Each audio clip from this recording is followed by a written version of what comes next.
The Veteran Lived Experience series features personal conversations with veterans who have agreed to share their story on topics prevalent in the veteran community. Veterans are joined in discussion by professional experts and members of the Veterans Health and Wellness Foundation team. So first of all, I'll just say good afternoon and welcome to all of you to the Veteran Health and Wellness Foundation's Veteran Lived Experience series, which is brought to you by the foundation every other month as it stands right now. My name is Dr. Evelyn Lewis, and I'm your host, and I also serve as president and chair of the foundation. The foundation itself is a nonprofit 501c3 charitable entity. It was established by military veterans with expertise in the area where health, wellness, and healthcare delivery intersect, and the social determinants of health and military culture. What we do, per se, is embodied in our mission, which is essentially to build, educate, and maintain resource networks that support the complex physical, social, and emotional needs of veteran communities across our nation. Our vision seeks to expand those communities that possess knowledge and capacity to not only identify and address the service-related health challenges that our veterans have, but also to embrace, support, and empower those veterans and their families who experience those challenges. As we in the military say, bottom line up top is for veterans and their families to be their best selves. The foundation strives to expand opportunities for them to live healthy and well lives, which is undiminished by their service-related health concerns. And so as a part of that, our topic today is about the adverse childhood experiences, or ACEs, a courageous conversation. Often the term ACE is often used interchangeably with the word trauma.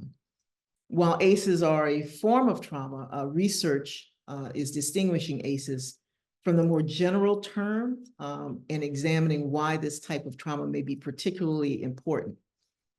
A landmark study done back in 1998 described ACEs as exposure to 7 types of abuse and household dysfunction.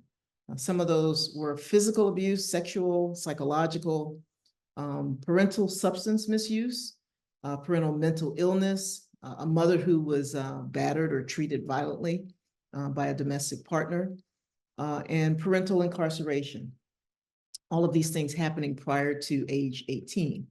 Since then, some additional research has called for the expansion of that definition to include experiences such as neglect, socioeconomic status challenges, parental absence or separation, and removal from the family home. We know a lot of these experiences that they're describing here are indeed suffered by those. Real ring? We know, unfortunately, that a lot of our veterans suffer or come from these types of environments. But today we're going to also talk about veterans as well as athletes and a lot of the parallels that exist between their experiences with ACEs and perhaps a few other issues. As we'll have this conversation, we'll see that ACEs are unfortunately quite prevalent. When using the original defined categories that I mentioned earlier, about half of the adults in the US report at least one ACE experience before the age of 18. This number is likely higher when you include those other additional definitions that I included before also. So they have been linked to a myriad of negative outcomes across the lifespan, as one might anticipate, and unfortunately have been found to be more common among military members. Some of those things, such as substance misuse, depression, PTSD, are the things that we typically hear about and often hear that veterans themselves have encountered. And so why this topic and how does it relate to veterans? Where there's evidence that ACEs are more prevalent, as I've mentioned, among military service members, and additional research will demonstrate that approximately 1 in 5 service members have experienced moderate to high levels of ACEs during their time. Some suggest these higher levels exist because volunteering for the military service may be seen as an opportunity to escape or leave these adverse childhood environments and improve one's circumstances. This may or may not be true, at least totally, but those who enter the service with a history of ACEs have been found or it's been suggested that may be at higher risk for health concerns if exposed to military related trauma.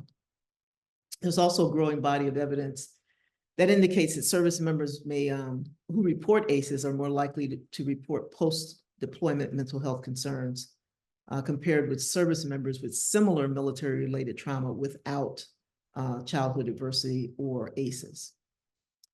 So with this information in mind, we have 3 guests today that I'll speak briefly about before they do more of an introduction of themselves. The first is Dr. Mahalija Green. She is an Atlanta-based licensed clinical and community psychologist who writes, speaks, and engages the intersections of individual psychological distress and collective sociocultural oppression. And Dr. Green, I don't know if you waved your hand or identified yourself, but if you do so, because we have others on the screen. Thank you. Next is Mr. John Sterling. He's a medically retired U.S. Army non-commissioned officer. He completed his active duty service as a military intelligence professional, and he also served and was certified as an Army Master Resiliency Trainer.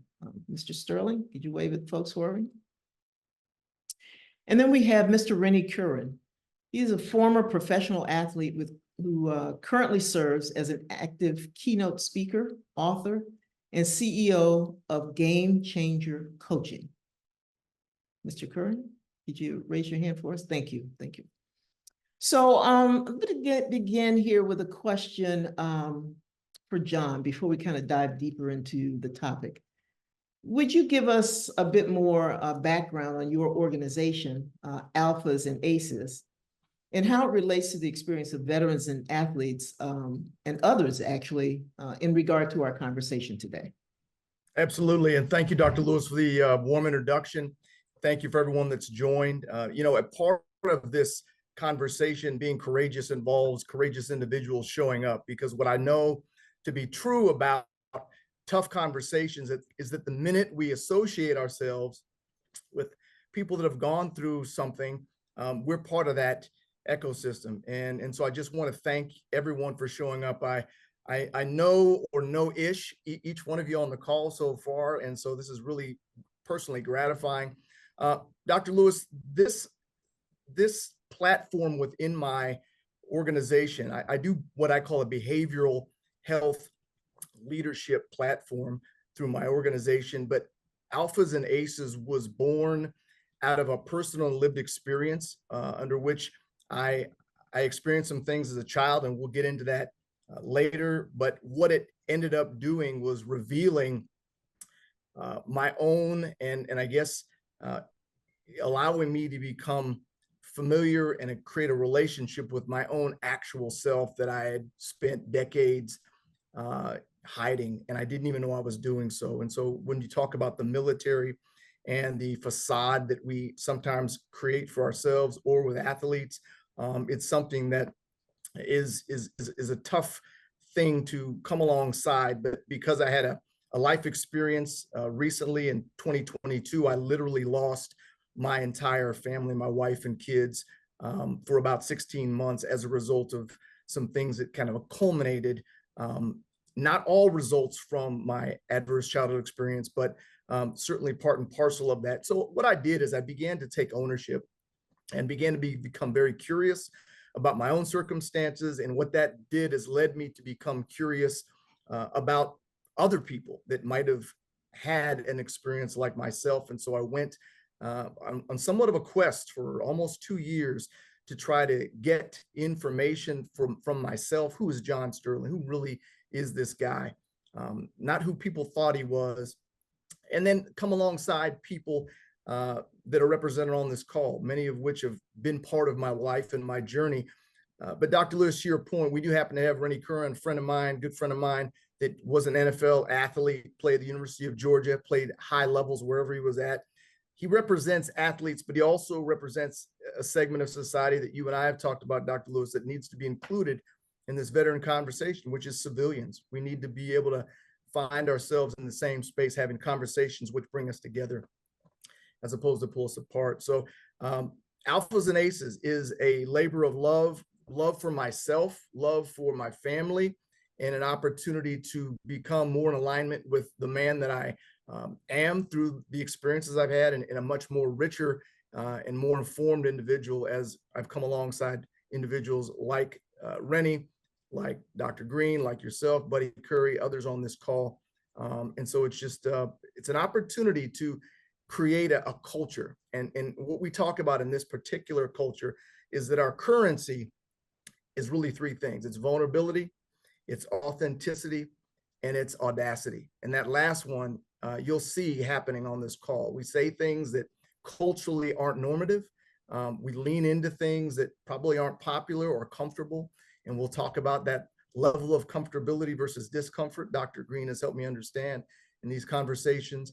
But it's been exciting, and it's been something that we've been able to generate a lot of conversation around, and it's not currently being represented in our culture. So we're just privileged to be a part of this overall conversation. Well, thank you, Mr. Sterling, for that introduction piece. And I'll come back to several things that you mentioned in a few minutes, but I wanted to ask Dr. Green what she's seen sort of regarding this issue and the work that she's done with veterans, athletes, and others who may have had similar types of experiences that you were beginning to describe. So thank you for having me, and good afternoon, everyone. In my time working at the VA, I was a part of the military sexual trauma team. And the military sexual trauma team is a subset of what has been called the Trauma Recovery Program, which is designed for veterans who have experienced trauma during the course of their service. The military sexual trauma team is for veterans who have experienced military sexual trauma during the course of their service.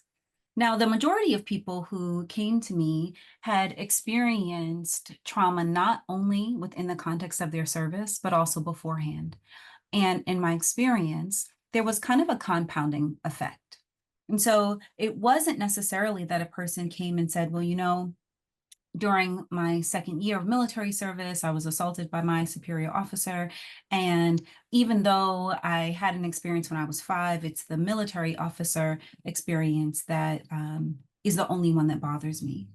Often people would come with a kind of vague sense that something was amiss and that they were really bothered by a traumatic experience that they had. And then they would kind of also have images of another traumatic experience and not understand what the connections were. They happened at different times, different people were involved, maybe they were even different kinds of experiences. But what happens when we experience trauma is that those traumatic events become associated with one another. The experience of vulnerability, the experience of victimization, they become kind of a part of a web. And so when you enter into trauma treatment with someone who has experienced multiple traumas, you're not just working with the particular issue that the person has come in with, but you're working with the entire constellation. Because also what begins to happen, especially with childhood experiences, is a sense of identity can form around the traumatic experience. And so a child begins to believe certain stories about themselves. And in adulthood, when that same child now experiences a traumatic event, those stories get triggered, those stories come up. And so now we're working with narratives and stories that are related to experiences that may have happened when they were 5 years old. And that journey is a different journey than someone who had had no experience of ACEs, for example, and they had an experience at 24, and that was their only experience. Thank you. Again, I think we're going to be tying quite a few of these things together here in a second, but I wanted to hear from Mr. Remy also before we actually get into any deeper discussion there. In regard to, we talk about several experiences of veterans and athletes, both physical and mental, are being said to be closely aligned. How has your journey been impacted by the experience of ACEs? And do you think there is any relationship to some of the things that you've heard thus far from Dr. Green and Mr. Sterling? 100%. And first and foremost, I just want to tell you, thank you, Dr. Evelyn, for allowing us to have this platform. And John, you know how I feel about you, man, just as a leader for bringing all of this together.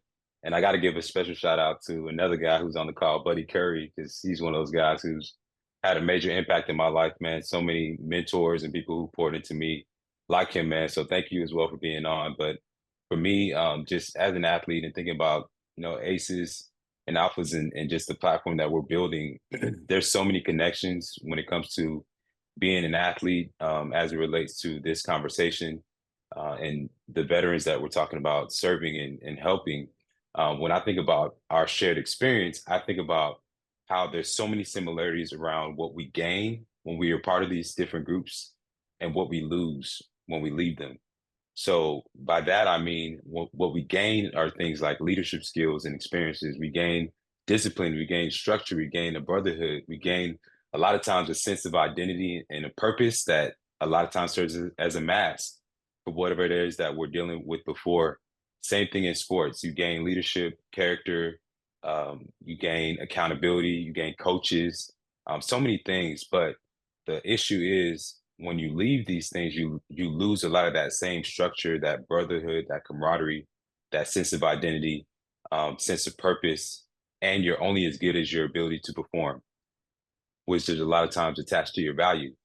And so it creates so many issues when you walk away, especially referring back to Dr. Green, when you don't realize that there's so many underlying issues that you may have before you even join. For me, I was a victim of I was molested. So I was a victim of sexual abuse at a young age, at about 6, 7 years old. And so I never had the opportunity to do the work on myself or even uncover those narratives that were formed because of the fact that I had sports and because I was good and I got rankings and I got social validation. And so all these things kind of compounded the issue and it allowed me to develop certain habits, or it created the platform for me to develop certain habits without having to address them because I had the success of sports and social validation to kind of cover that. So I could almost operate as dual personalities, which is a lot of times what you see. You see guys who are great, and this is the same. It's not just something that I believe relates to just sports or just the military world, but like John said, it's everybody. Everybody's going through this. You look in the corporate world, you'll find the same exact thing. There's people who are extremely high performers, but they're not high performing leaders. Like they're not holistically in a good place. And we fool ourselves and we quantify certain things and we hold it to on a higher platform, right? So money, performance, all those things, progressing in your career, climbing the corporate ladder, we hold that to a higher standard than character and emotional intelligence and even the ability to communicate and regulate emotions.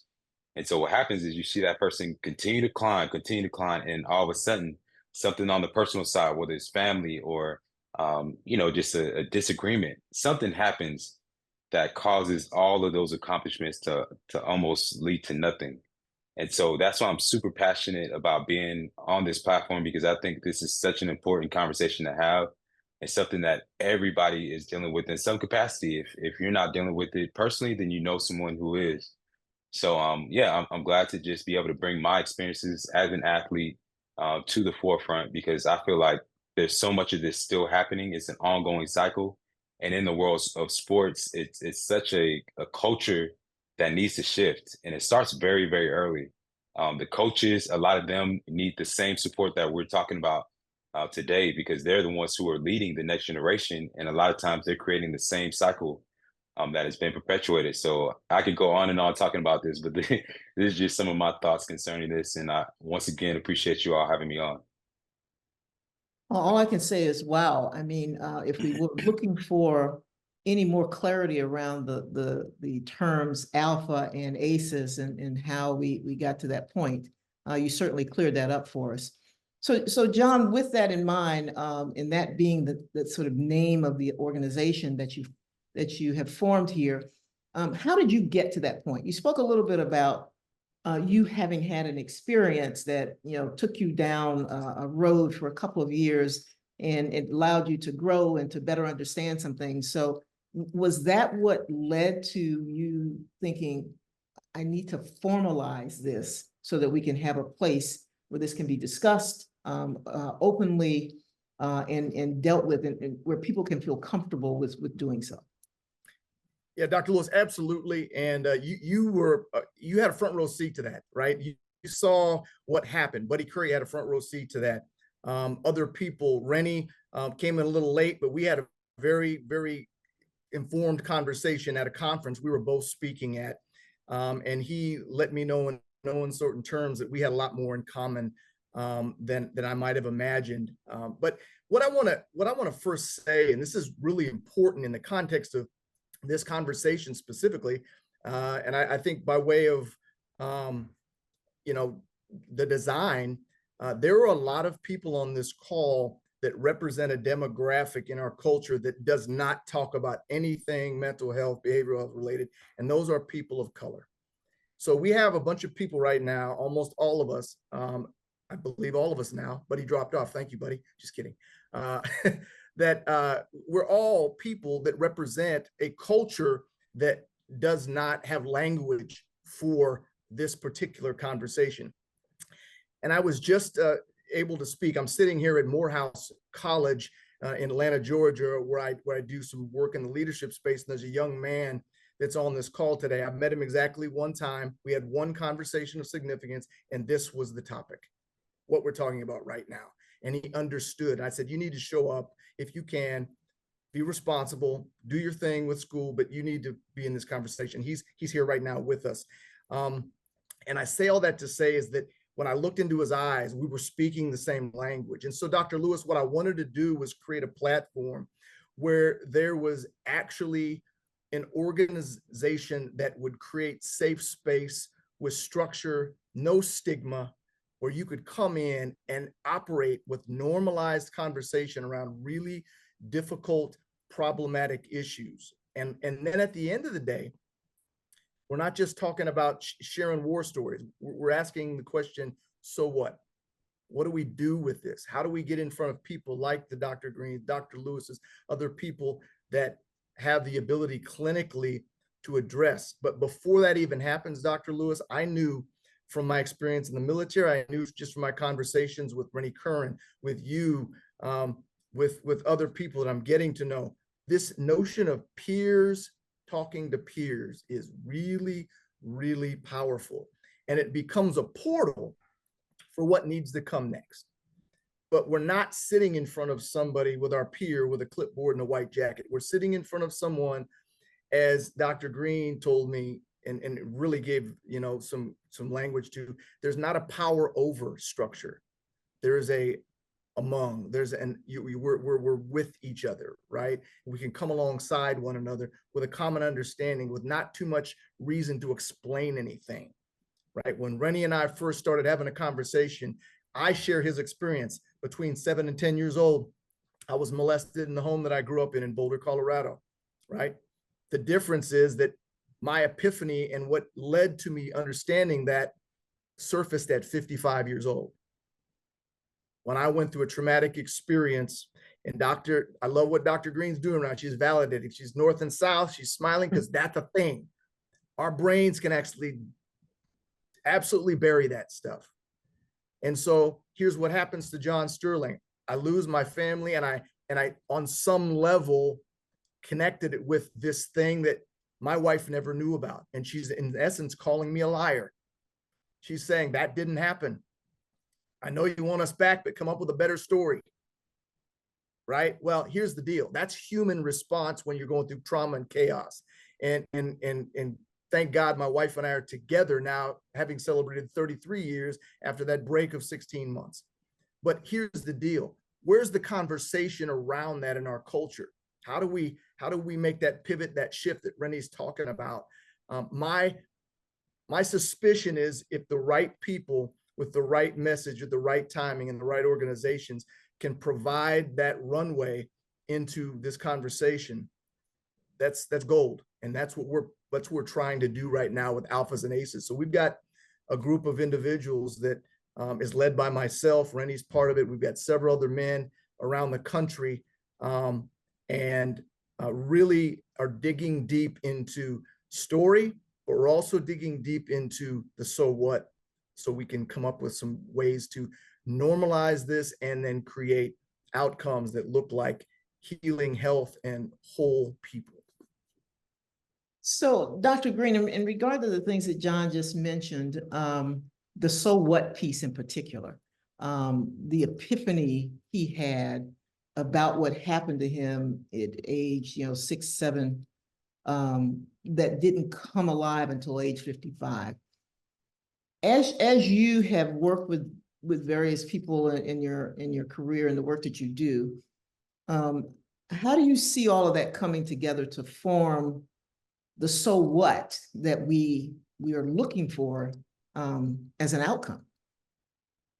So I want to back up a little bit and then frame my answer kind of in that context, because I think John is so correct with highlighting that among folks of color, and particularly among the Black community, this often is a conversation that no one is having, not just about mental health in general, but really about traumatic experience specifically. There is a kind of secrecy, and often one of the ways that we pass down intergenerational trauma is through the secrets, right? Something happened to grandma, and grandma had to figure out how to survive, and she didn't say anything about it. And so then when something happens to, her daughter or her son, like, you also can't say anything about it because you can't take the uncle to the authorities or the aunt to the authorities, or you can't trust that the community is going to keep it secret. There are all of these reasons that within our community, it has not been safe to address trauma. It has not been acceptable to address trauma. Many of us have had to live under the gaze of being respectable and appropriate. And as respectable and appropriate Black people, right, you have families that don't have any drama, and so everything stays inside. And so I think that there is a context, a historical context, that has really impacted the level of vulnerability that Black folks have been willing to have even with one another. And that context, I think, has really perpetuated and allowed for the perpetuation of these kinds of harms, certainly within families. So for an organization to show up and say, hey, let's have one of the hardest conversations that we can imagine with one another out loud, is an incredibly courageous and revolutionary step, particularly for our community. And I think that that comes with such challenge and also such triumph. So wrapped in that is the so what, that telling the story, and I often say this, and John and I had this conversation, that telling the story, right? Like, there are a lot of reasons people can tell the story. So I've had clients who show up in my office and they say, yeah, so when I was 5, I was molested by this person. And then when I was 12, this other assault happened to me. And then when I was 18, this other thing happened to me. And also when I was 24. Technically, that person has told the story. But sometimes people are telling the story as a way to deflect from relationship, right? If I tell you all the horrible things about me, then you don't want to connect.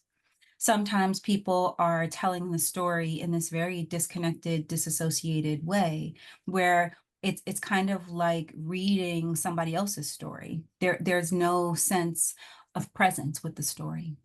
So I think when people tell the story, when survivors tell the story, it's important that they tell the story from a place of presence, that they tell the story from a place of patience, and also from a place of purpose. Why am I telling this story? Am I telling the story to inspire? Am I telling the story because I have been living in shame and I need to break that? Because even giving voice to those things that have been considered unacceptable breaks shame. Am I telling the story because I want to connect with someone and I want to say, it's not just you, brother, it's not just you, sister, it's also me? Am I telling the story because I want people to understand that this is a piece of my life experience, but it's not my identity? So the so what, I think, is really wrapped into the purpose. Why am I telling the story? What do I want to come out of it? And being intentional about that. On that note, Remy, when we talk about why are you telling the story, what do we hear from you? What do we see from you when I asked the question, why did you share your story? Yeah, that's a powerful question. And Dr. Green, you did such a great job of just beautifully laying that out. I mean, I have nothing more to add to what you said. Everything that you shared was so important in terms of how you tell it, and that was actually part of my journey of healing and realization and awareness. As John talked about, I know we got a lot of doctors on here, so I'm trying not to call you Dr. John. But John alluded to that, like he had his moment where he had the realization he went through a major challenge. I did have a similar experience as well when I transitioned out of sports. And one of the first things that I discovered as I sat down with my therapist at that time and my counselor was that I was telling my story basically as a script. Like there was no emotion attached to it.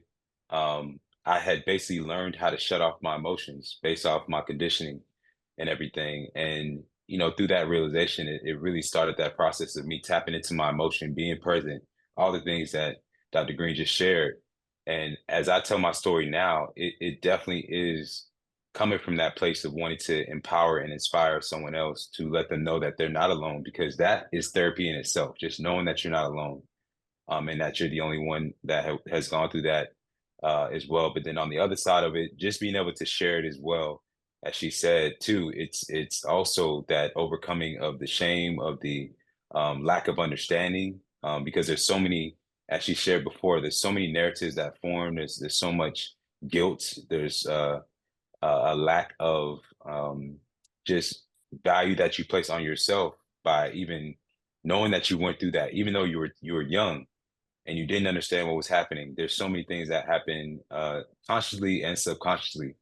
So being able to share it now, it definitely stems from a place of empowerment and overcoming that shame, and just knowing that I've done the work, I've healed from it. That's not who I am. It's not my identity.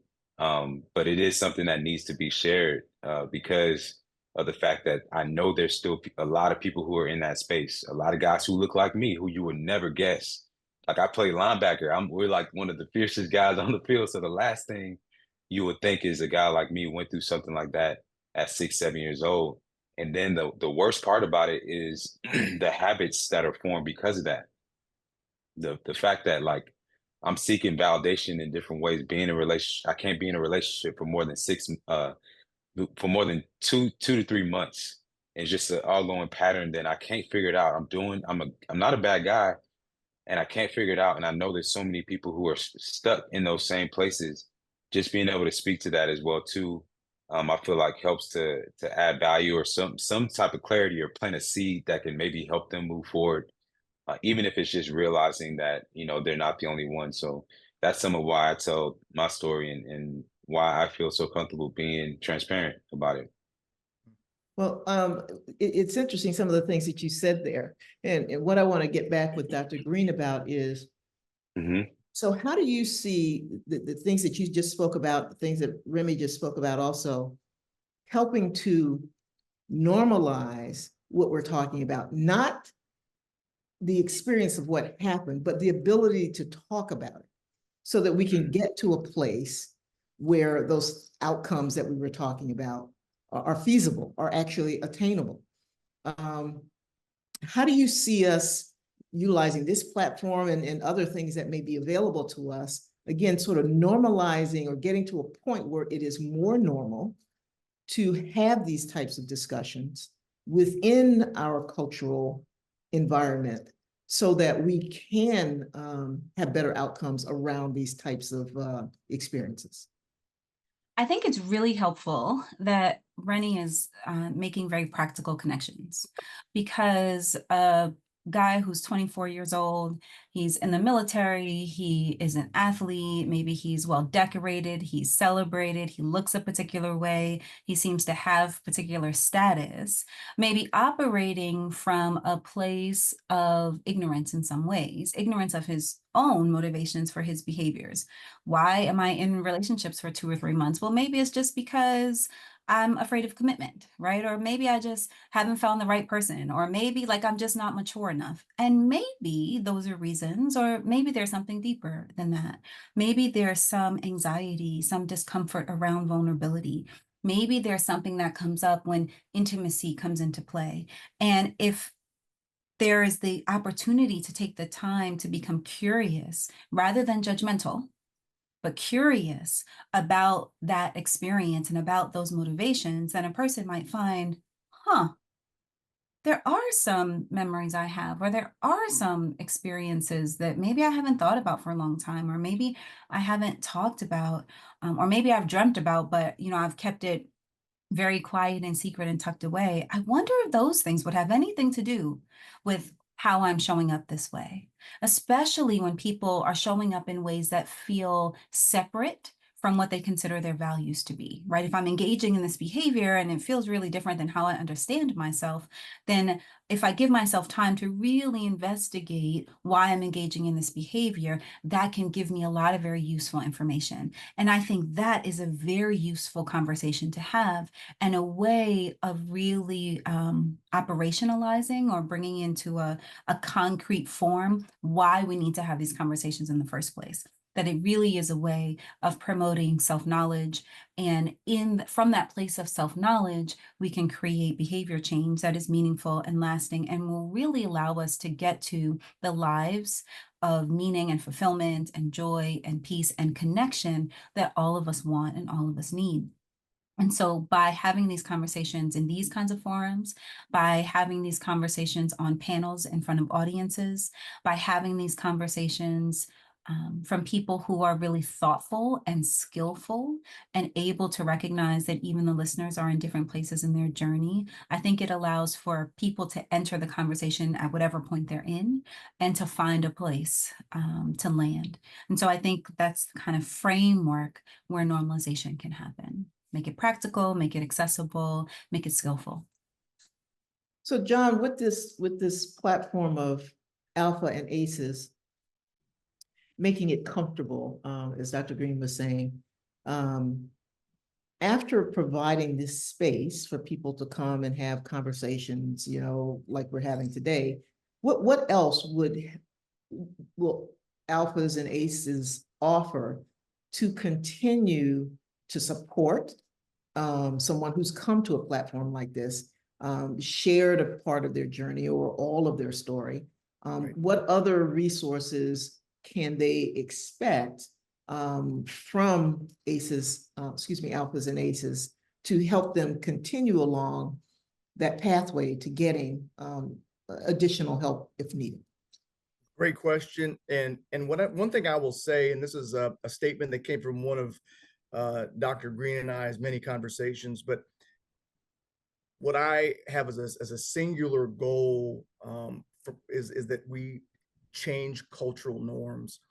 And that is two things. It's super powerful, but it's super slow. Mhm. And so what we want initially to be able to do is have people go through what I consider to be vicarious learning experience and vicarious emotional experience, where they can hear a dude like Rennie Curran, they can hear a guy like John Sterling talking about difficult stuff, but feel comfortable to take next steps. The so what becomes more clear as opposed to just something that's unattainable. And so we want to provide that environment. And so we're approaching and working with organizations that probably already have a really good culture that are missing this piece. But as part of that conversation, something else that Dr. Green said to me that was just, I knew it intuitively, but this is the reality. When we talk about the requirement for these conversations, and I use the word vulnerability, it's the idea that vulnerability is not a moment, it's a practice. And so we go into every space creating the ability and the invitation to not necessarily bare your soul, but to come alongside someone else and maybe say something as simple as "me too." That's really where it started with Rennie and I. We're in a room, crowded people, no one knows what we're talking about. I said something to him. I knew what he was going to say before he even said it, right? And so again, that wasn't an opportunity for John to jump on Rennie and say, okay, you need to step up on the stage with me at the first possible opportunity and share your deepest, darkest secrets. No, it was an opportunity for me to do exactly in my life what I'm saying we want to happen in others' lives, is to absorb that culture and become comfortable with a relationship with who I am. We move forward. And what I'll tell you about culture, Dr. Lewis, and you know, or you've talked to my father, you've not met all my family, but here's what happens with culture. It sticks. Culture is very sticky. And when I made a decision to lean into my life, learn from it, the leverage point was to create, with an 80-year-old set of parents and a brother that's 4 years younger than me, a practice of vulnerability. Changed the game for my entire family. My mother was on her deathbed when she was able to talk to me about some things that never were spoken in our family. Kind of like Dr. Green was talking about, those things we just don't talk about. And so from a standpoint of what we want people to live with or leave with, and know that there's resources. Yeah, there's clinical resources. Dr. Green and other people like her, we've got those resources, but there's power. And I say this to so many people that I mentor. We run around getting degrees and paper. The power's in the people, not the paper. Power's in exactly who you know and who knows you, and leaning into those relationships. And so we want people to start creating culture around relational connectivity, which is what we all want, with appropriate levels of discomfort, because it's coming with this territory, but knowing that hopefully we've demonstrated something in a presentation or a conversation we've had, really more a conversation, that is replicatable and is something that will create culture change. And that we just want people to leave with that hope, and then just keep the conversation going. Yeah, as I listen to you talk about that, in particular, the culture piece, I sort of think about a lot of things actually, but in particular, the student who's on and the environment in which he exists, Morehouse College. What this looks like to an audience of guys from Morehouse College. Okay, so what do we do with that? In terms of, because I mean, we talk about athletes and all of what comes with that. If you look like this, or if you've got this degree or that degree, how you appear in public versus what's happened to you in the background. And so I'd be interested in hearing, particularly with you being there and particularly with you having had this conversation with the student, what do you do with this as it relates to Morehouse men?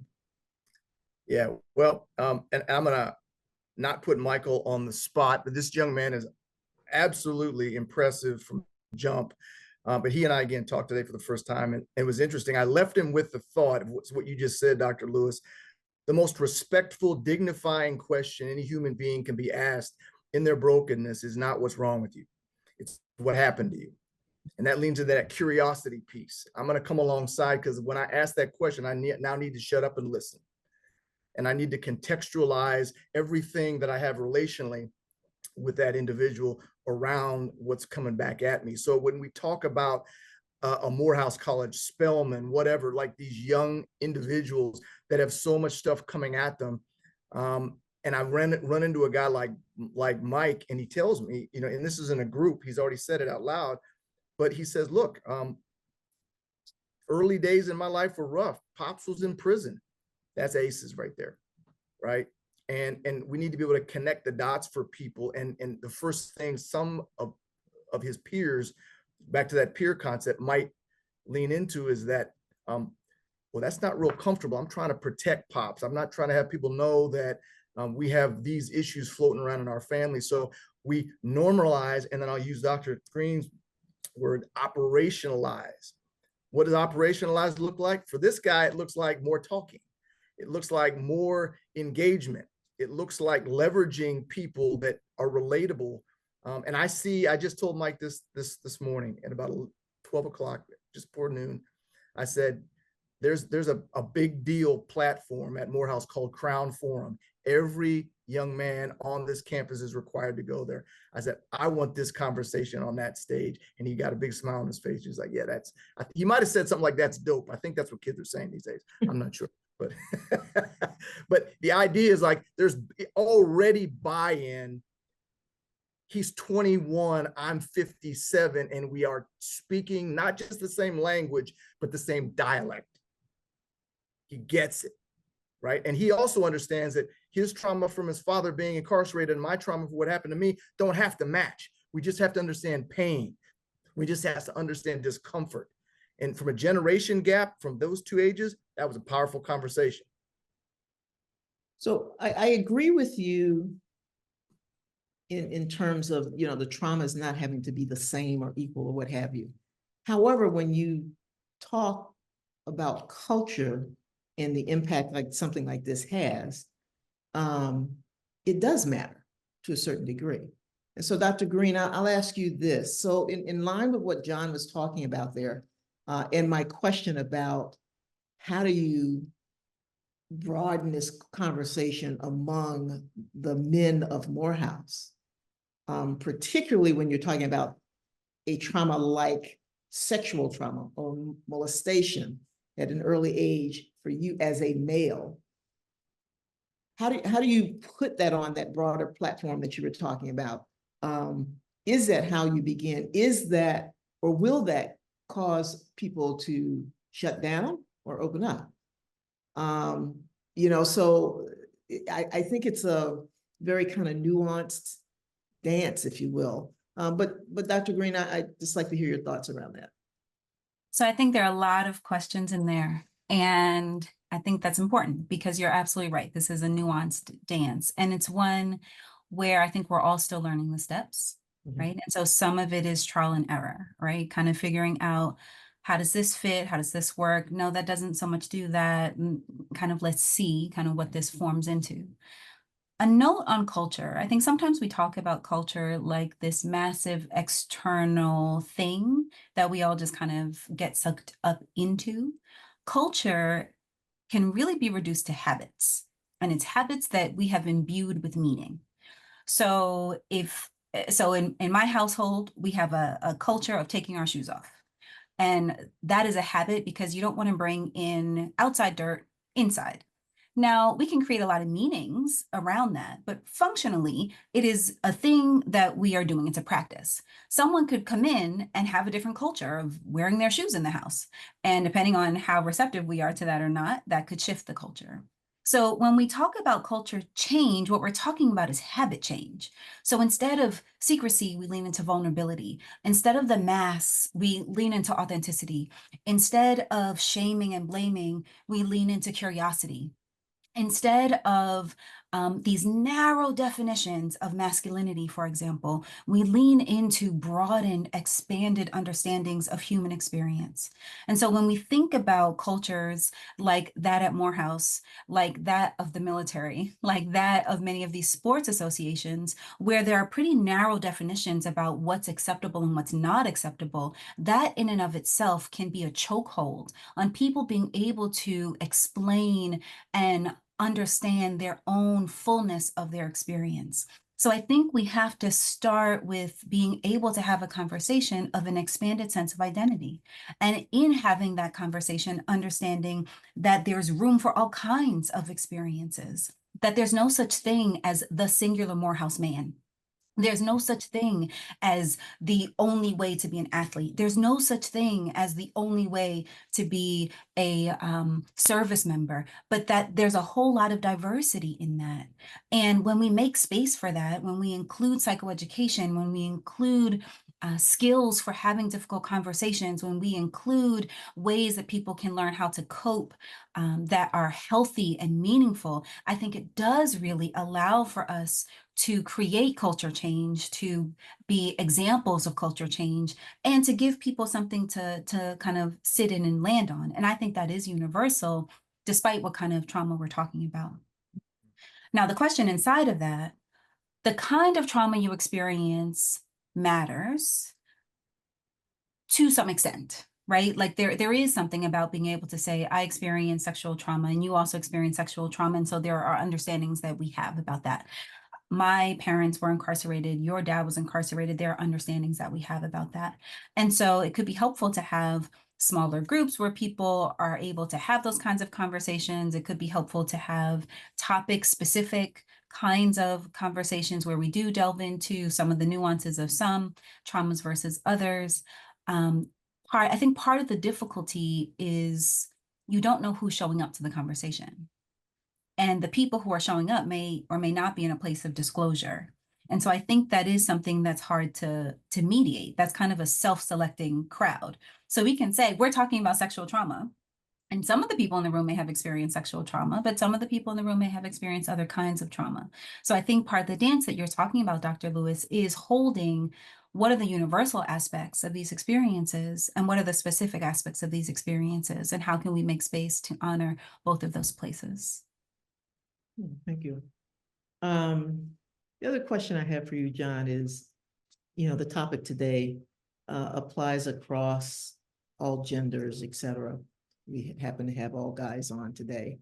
Will alphas and aces integrate or incorporate others other than males on this platform, or is it specifically for males with aces as experiences during their childhood? Great question, fair question. And I know a heck of a lot of alpha females, Dr. Lewis. So there might be a few on this call, I'm not going to call anybody out, but no idea what you're talking about. Yeah.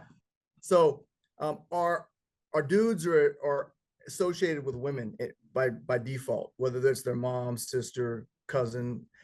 This is an ecosystem that requires, and Dr. Green and I talked about this, an understanding of the power of this cross-pollination of conversation, because I was just speaking with some people the other day at a crisis pregnancy center that is largely minority, Black and brown people, and these white women were asking me, why are these Black women so angry about certain things? And I'm like, well, I don't know exactly what you're talking about, but I do know that if there is a history of men that check out on them from a standpoint of historically, mom's, dad didn't work out, grandpa didn't work out, whatever, there's a narrative happening there, right? So when we dive into this space, I can use my own example, right?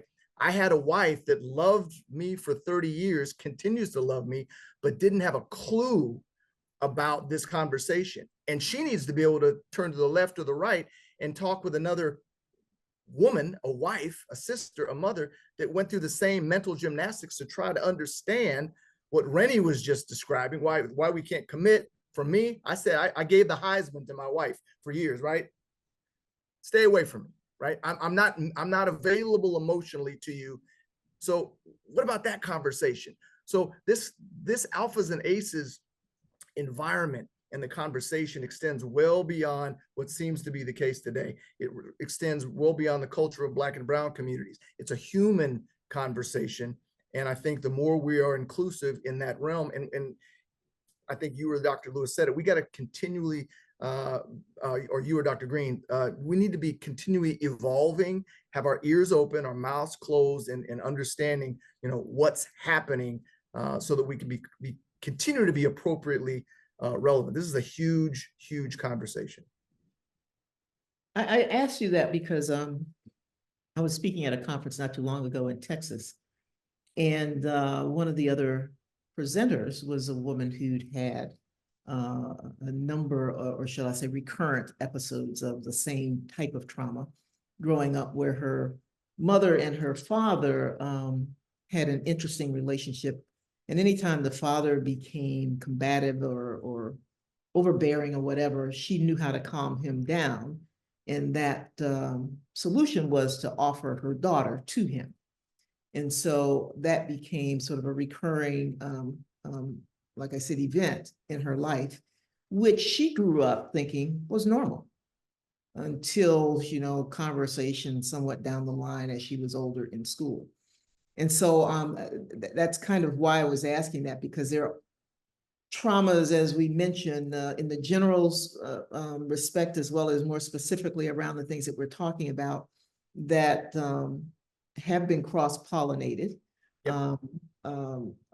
if you will. And so having a platform that may at a time be, specific to a certain group, but at other times actually be inclusive of whomever, I think is important, because it's good for all to hear those journeys of others, some of their experiences, et cetera, and how they have come to where they are in regard to handling that, or the help that they have sought, the help that they have received, and how it's helping to formulate that outcome that we were talking about earlier. Yeah, and let me say one more thing, Dr. Lewis. Mhm. Something Dr. Green and I also discussed, and I hope I'm not repeating myself, but it bears worth repeating. It's the idea that even to have a demonstrated dialogue where there is a female and some males having difficult conversations tells people what's possible. And we can give language in that construct to that. So I think we're advertising what's possible already, regardless of the dynamics. And I love that, because the group we have brought together is sparsely represented here with Rennie, myself, and Dr. Green. We have several others, and we're just there's unbelievable magic that happens when we get together, and there's connectivity, and there's some great things that are happening. Second thing I'll say is my personal plan, as we see things develop, is to intentionally include my wife in some of these conversations, because I think there's a lot of value in people hearing perspectives from loved ones that are they're stakeholders in these individuals' lives. And they're, if my wife were to be here right now, she'd just tell you she didn't know what to do, where to go, so she just left. It was the ultimate, flight of the fight, flight, freeze scenario. She just bounced, right? And that was her response. I can tell you right now, Rennie's had to have conversations with his fiance about who Rennie Curran is, right? And she's had to understand that, right? And I'm also going to guarantee you that her being able to come up alongside another female to have that same conversation would be highly beneficial, right? It's just the way that all works. And so we want to be targeted and focused on what we do and who we are. But at this point, we just know the conversation needs to be had, and we're going to be receptive to kind of developing this and curating the conversation around what makes sense. Okay, one thing I wanted to do, we're getting close to signing off here, is I think I would be remiss if I didn't at least offer the opportunity for Michael to have a few words if he so desired. If you don't, that's perfectly fine. But if you did want to share anything, I'd invite you to do so. He might be in class, so I think he said. Yeah, no problem. Again, I want to thank Mr. Sterling for this opportunity to, sit in on this call. As mentioned, I am in class right now, but I did have my headphones in, and I think that this conversation is like very important. Also, to our conversation earlier this morning, like he said, it's something that has to be talked about, especially within our demographic, just because it's not something that we usually do or we're even comfortable with doing. So even spaces like this, I feel like it's important that we come together and, we're actually able to share and essentially bounce off knowledge from each other. So I really do appreciate that. Well, thank you for sharing that with us. If you do get into any trouble in class there, let me know. I will be happy to write a note for you. Oh yeah, no problem. I got it on. I got it on my phone. I got my little headphones in and stuff. It's okay. Okay, all right. Anyone else with any closing thoughts? Mr. Remy, anything from you? Any thoughts that you want to leave others with right now? Yeah, I was just going, as Dr. Green was talking about, just changing the culture and being able to, how I heard it was like infiltrate the current culture. Going back to the question you asked, like if we were to go into a Morehouse, I think one of the most important things is understanding the current culture. And the way that I think about it is almost like when you have a restaurant branch, it might be a McDonald's, it might be another restaurant, but they go and establish themselves in another country, they don't take a lot of times the same menu. Sometimes they try to conform it in certain ways to that current culture so that it creates a bridge of understanding and like familiarity. And I think when we think about going into a Morehouse or a UGA, thinking about what their current culture is, not only habit wise, but structurally, what are the things that they do? Because I know at UGA, everybody goes out on a Thursday night, everybody goes out Saturday night. There's certain things that they do that are just kind of part of their norms. And so thinking about those structures and those, even the policies and the rules that they have in place, the things that they have to go to, that we can make ourselves a part of, um, with the current platform we are putting together, I think will make it or cause it to spread and be even more impactful, and then create that bridge. So even if we are creating that conversation around sexual abuse or trauma, if we think about a platform that already exists where everybody is already sharing, maybe it's a leadership platform. And I think you mentioned it before, John, but just things like that that already where conversations are already having that we can attach ourselves to. I think that can be a powerful thing that can really create a lot of powerful impact. And going back to what Michael shared as well, I think is extremely important. As I heard him talk, I just thought back to my college days and the younger version of myself and how much I needed this. Like I needed to hear from other men. I needed somebody to sit me down and say, hey, what you're going through, what you're doing right now is not normal. Like it's not okay. Like and just give me some extra wisdom versus just kind of that surface level conversation. I think it would have at least planted a seed to make me ask a question. And I think if that's all they walk away from is just being more curious, being more self-aware, and just starting that process of self-discovery to check themselves, be like, hey, like the things that I'm doing is, man, maybe there's a different way. Maybe I don't have to follow the crowd. That can be the genesis to create a whole new trajectory for not just that individual, but for their whole entire family. Like that, and that's how I see it now that I'm on the other side of it.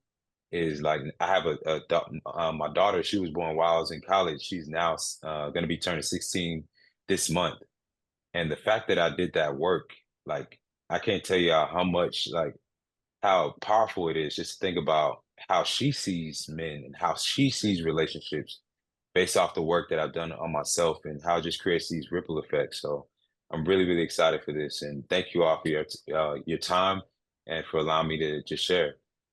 Thank you. Dr. Green, any closing words on your side?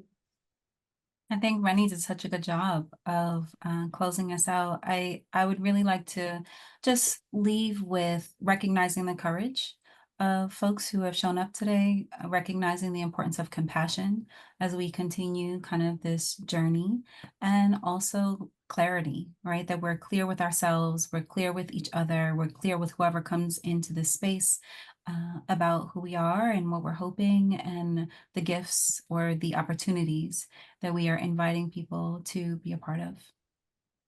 Thank you. John. One word, amen. Yeah, that was great. Appreciate everybody for trusting the process and showing up.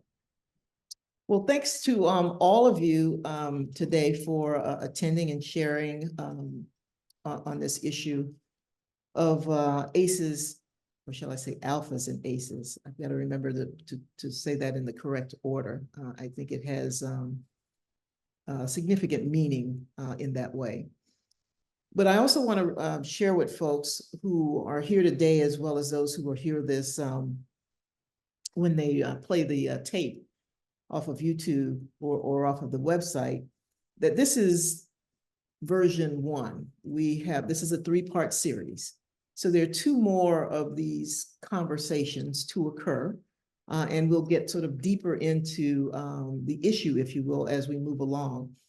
And so I'll invite you to keep your ears to the ground, so to speak, because we'll be scheduling the next one coming up soon.